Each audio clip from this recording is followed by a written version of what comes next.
Welcome back to Basement Movie Room for another Vinegar Syndrome release. This is becoming our thing. We recently watched the partner label of Keep an Eye Out. This, however, is a 4K release of Ebola Syndrome, which, to be honest, is not the greatest thing you're ever going to see in your life. So, Ebola Syndrome follows Kai. Uncle Kai, as he's referred to in the opening of the film. And the film opens with a pretty significant sex scene. I'm not gonna sugarcoat things for this film. Uncle Kai sends a young girl out to essentially have sex with her mom, and the wife, they're in the business, as we will say. And her husband and his henchmen come home.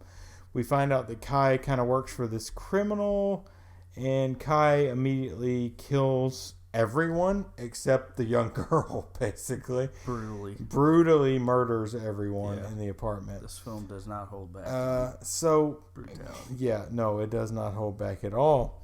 So Kai runs from the 3 murder charge he gets. And he goes, apparently, to South Africa. So we do get some English in this film. It's set in Hong Kong mainly. But you get some English from the South Africans, which, they will speak like Afrikaner, Dutch English.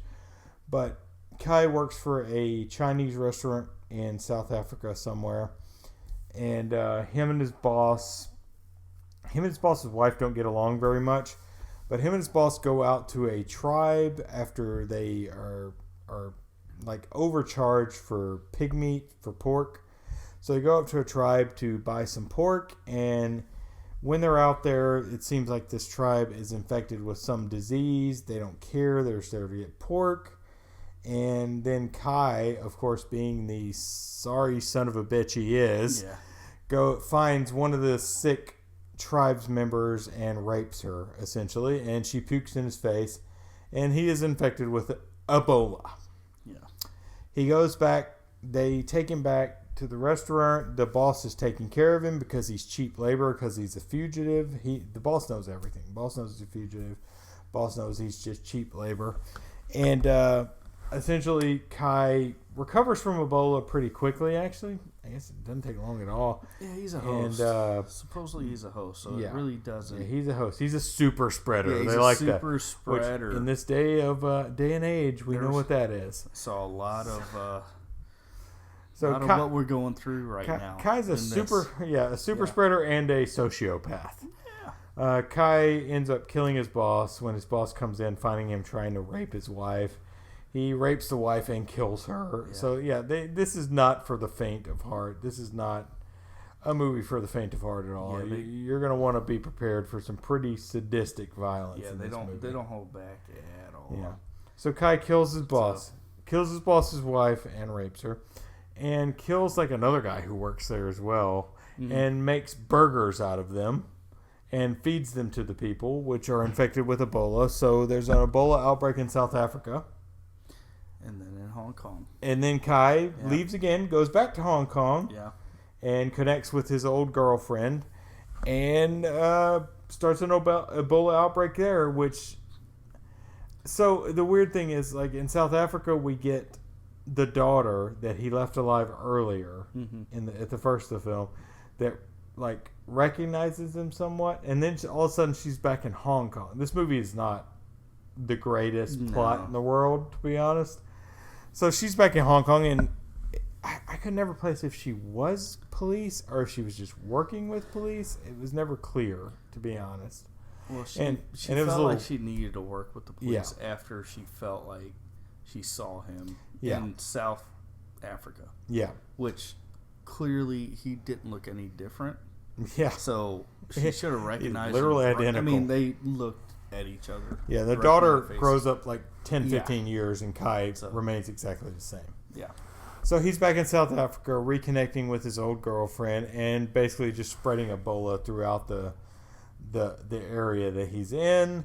The police are after him because they see that there's Ebola spreading. They are in contact with South Africa, that he's the one who's spreading Ebola. and they're after him. And that's pretty much the plot. There's not a whole lot to it. Kai just being an asshole throughout the whole thing. Yeah. And Ebola. Yeah, if a terrible person got Ebola and wanted to spread it, this is what they would do. So, yeah, I mean, he's definitely spitting on people in alleyways just to is. Spread it, you know. And he knows. At some point, he knows he has it and just doesn't care. He's a sex fiend, you know. This movie holds nothing back. Yeah, he's a garbage person, basically. It's a garbage movie. Garbage! On top of it. Yes. Hour and 40 minutes. It felt like 3 hours and 40 minutes. It feels like a very long movie. Yeah. It is not. The sequences take too long. I yeah. think. I mean, they go to one scene and it stays on that scene for like 20 or 30 minutes at a time. Yeah, it's crazy. Yeah. So, it's a piece. It could have been about 65 minutes. Yeah. Or it could have never been made. That would probably be a better option. Yeah. So, it was a rough one to sit through. Yeah, it is. I will give it this. The effects were pretty good. Yeah. There's a lot of gore type things going on. A lot of blood. Yeah. A lot of good stuff in that was regard. Done well. And then the animal shot.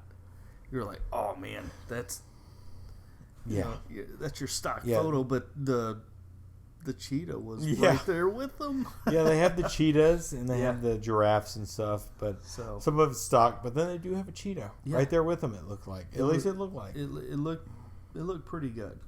But other than that, this movie was just it's not. It was hard. It was a labor to get through. There's no doubt. Yeah, that is the fact. Yeah, it is. It's rough to get through. It's not particularly entertaining. It's kind of obnoxious and offensive, to be honest. Yeah. I mean, if you have trouble with like rape scenes, don't watch this movie. This is a terrible movie. Or racism.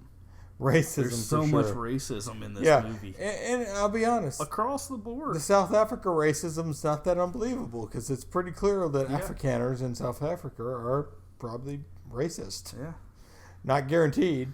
I mean, but the Chinese were just as bad. Yeah, I mean, there's racism throughout this. So yeah, it is. If that offends you, then don't watch it either. It's a disaster. Yeah. To be honest, the movie is not well done in any sense of the word. Everything's essentially ADR'd, so most of the dialogue doesn't fit with the mouth movement. Now, for the Chinese dialogue, it doesn't really matter because you're watching subtitles, unless, of course, you speak Chinese. Yeah. But for the South Africaners, I mean, they're speaking English, and it's like the words are not coming out of their mouth at the same time as their mouth is moving. It's real bad. Pretty bad. Yeah. Overall, though, I mean, I will give Vinegar Syndrome credit as usual. The transfer is great. It looks good. The video looks great. It's 4K. It looks great. Everything looked great on the screen. Everything was a good transfer.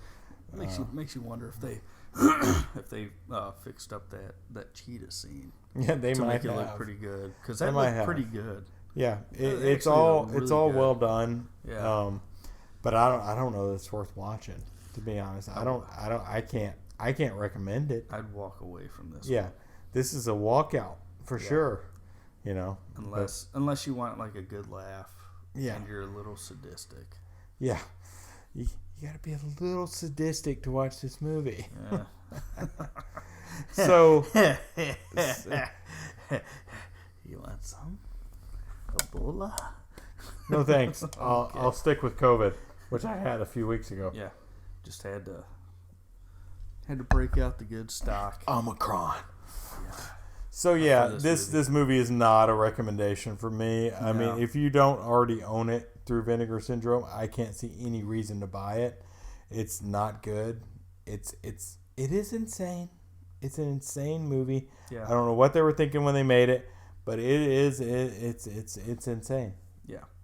And I can't say the performances are bad. Kai has some real good vinegar strokes.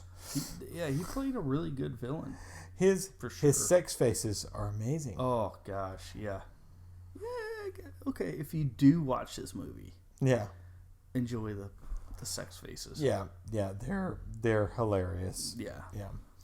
So I'll rate first. It's getting the. Are we gonna rate this? Oh yeah. With the 1.5 venerable stars, and if we want to do our usual Vinegar Syndrome rating on the fun scale, this is maybe a 2. It has its fun moments, but it is not very good. Yeah, this is a vinegar scale. Yeah. So keep in mind. Oh, you go first. No, 1.5 and 2. 1.5. Okay. Yeah, 1.5 on the movie scale, and I don't even know if that's probably too high. I'm a little tipsy, and that's probably too high. Yeah. But 2 on the fun scale, because it's not that fun either. It's not that fun. I own it for some reason. It's not that fun. So, yeah it's on to you. Yeah, I got a 1. And a 1, probably a 1.5 on, the it vinegar. Makes sense. Yeah. It's just, it was, like I said, a labor to get through. It is. And I have to admit, I was dozing off. I worked today, and I woke up off and on throughout the night, had a rough night of sleep, so I was not in the ideal space to watch something that got a little boring at times. You didn't miss much. I didn't. I could catch on very easily. Yeah.